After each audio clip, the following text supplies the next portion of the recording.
I'm sure you've heard the news. Monkeys are the coolest, but do you know how they grow up? It all starts with a tiny fuzzy baby monkey clinging to its mom. They learn the ropes, quite literally, as they swing through trees. By school age, they're experts at playing, grooming, and monkey business. Teenage monkeys.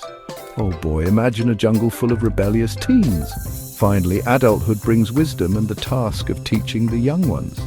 And old age, grandparent monkeys enjoy a slower pace, sharing stories of their adventurous lives. From birth to old age, monkeys sure know how to live life to the fullest.